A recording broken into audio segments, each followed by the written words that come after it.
Assalamualaikum warahmatullahi wabarakatuh. Selamat pagi anak-anak. Hari ini kita akan belajar mengenai paragraf, ya.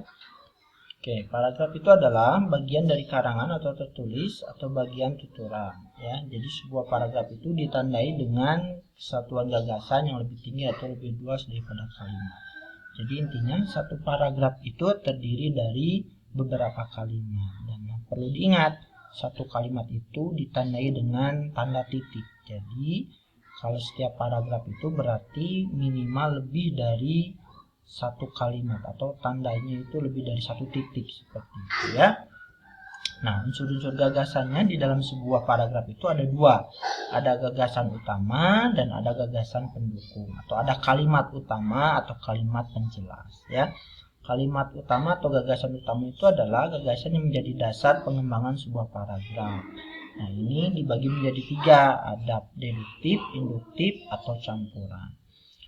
Nah, gagasan utama ini ada juga yang disebut dengan deskriptif atau naratif. Ini yang bersifat implisit. Lalu yang kedua adalah kalimat penjelas. Kalimat penjelas ini adalah kalimat yang menjelaskan kalimat utama atau gagasan yang menjelaskan gagasan utama, seperti itu, ya. Kalimat penjelas itu berisikan tentang uraian kecil, contoh-contoh, ilustrasi atau kutipan-kutipan. Pokoknya yang menjelaskan kalimat utama. Nah, ini salah satu contohnya.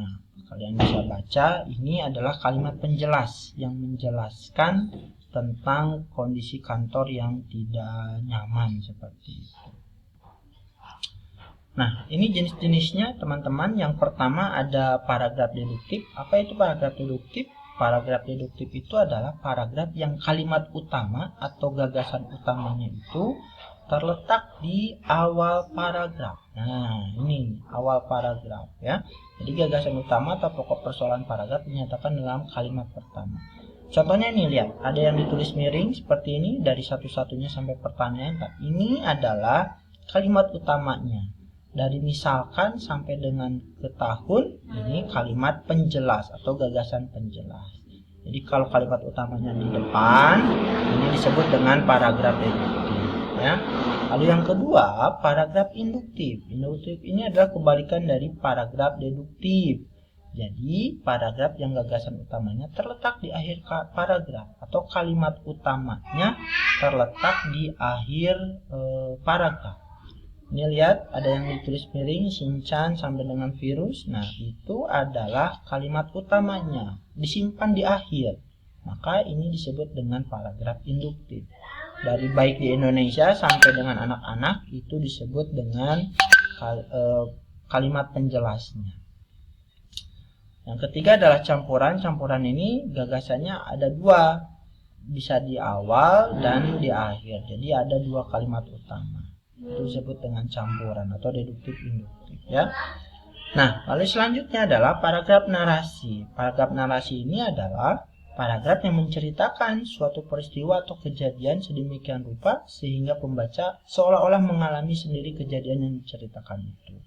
Jadi kalau ada paragraf yang menceritakan sebuah peristiwa atau kejadian yang seolah-olah kalau yang bacanya itu ikut terlibat dalam cerita itu, nah itu disebut dengan paragraf narasi. Cirinya ada tokohnya, ada kejadiannya, dan ada latar atau ruang dan waktu. Nah, ini contohnya teman-teman bisa kalian baca. Paragraf ini adalah paragraf narasi. Ini ada tokohnya, lalu ada kejadiannya, ada tempatnya, seperti itu, ya. Ini adalah contoh dari paragraf narasi. Jadi ada tokoh, ada kejadian, dan latar. Lalu yang selanjutnya adalah paragraf deskripsi. Nah, kalau yang deskripsi ini adalah paragraf yang menggambarkan suatu objek sehingga para pembacanya seakan-akan dapat melihat, mendengar, ataupun merasakan. Kalau yang tadi narasi mengalami, seperti mengalami. Kalau yang ini menggambarkan seakan-akan pembacanya dapat melihat, mendengar, ataupun merasakan. Nah, ini contohnya teman-teman. Kucing yang berada di pojok warung itu memiliki warna bulu hitam dengan variasi abu-abu. Tubuhnya kotor dan kurus, matanya berbinar seakan sedang mencari makanan yang jatuh dari pelanggan.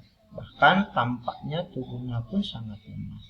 Nah, ini kan menceritakan atau menggambarkan sebuah objek. Di sini yang diceritakan adalah kucing, menggambarkan sebuah objek kucing dengan semua ciri-cirinya digambarkan selengkap-lengkapnya sehingga kita bisa melihat, mendengar ataupun merasakan objek yang digambarkan itu ya. Lalu selanjutnya paragraf eksposisi. Nah, kalau yang eksposisi ini paragraf yang menjelaskan atau menerangkan suatu hal atau objek seperti itu ya. Ini bisa menggunakan contoh, ada grafik atau data lainnya. Nah, kalau ini contohnya tentang menceritakan atau menerangkan tentang ciplukan, menjelaskan sebuah tumbuhan. Apa sih itu ciplukan? Adalah tumbuhan semak yang biasa tumbuh di tanah-tanah kosong dan tidak terlalu becek dan hanya bisa ditemukan saat musim penghujan. Tumbuhan ini biasanya mempunyai tinggi 30 hingga 50 cm. Batangnya berwarna hijau, kuning-kuningan, buahnya berbentuk bulat dan warna kuning. Jadi ini menerangkan suatu hal atau menerangkan sebuah objek. Ini disebut dengan paragraf eksposisi ya. Jadi kalau ada yang paragraf menceritakan atau menerangkan sesuatu objek, baik itu hewan, tumbuhan, atau manusia, maka itu disebut dengan paragraf eksposisi ya. Misalkan cara membuat makanan. Nah, itu juga termasuk paragraf eksposisi karena menerangkan suatu hal. Lalu yang selanjutnya adalah paragraf argumentasi. Kalau paragraf argumentasi ini adalah pemberian alasan yang kuat atau meyakinkan. Jadi kalau ada paragraf yang mengemukakan tentang alasan, pendapat, contoh, dan bukti-bukti yang kuat, maka ini disebut dengan paragraf argumentasi. Nah, ini contohnya teman-teman. Sebagian anak Indonesia belum dapat menikmati kebahagiaan masa kecilnya. Pernyataan demikian pernah dikemukakan. Nah, ini dikemukakan ini adalah pendapat. Berarti ini paragraf argumentasi.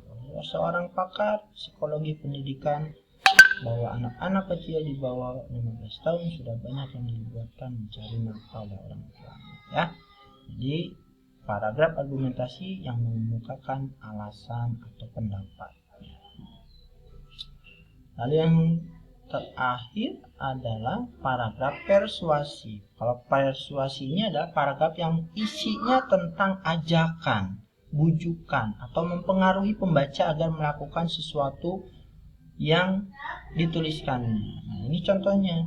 Mari kita kembali jaga lingkungan dari berkembang biaknya nyamuk demam berdarah dengan selalu menjaga lingkungan tetap bersih dan melakukan 3P, pembuangan, pengurasan, dan penyemprotan. Kita akan senantiasa terjaga dari penyakit tersebut.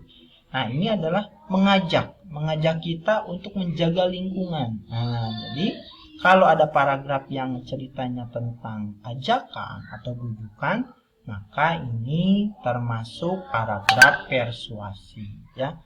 Pokoknya yang berhubungan dengan mengajak atau bujukan, itu disebut dengan paragraf persuasi. Oke teman-teman, itu penjelasannya dan ini adalah tugasnya. Kalian harus menentukan jenis paragraf apa ini. Ada 5 soal. Kalian bisa baca lalu nanti dijawab di buku tulisnya. Ini nomor 1, nomor 2, dan nomor 3. Lalu yang ini nomor 4 dan nomor 5. Oke, sekian dulu penjelasan dari Bapak. Sampai ketemu di lain kesempatan. Assalamualaikum warahmatullahi wabarakatuh.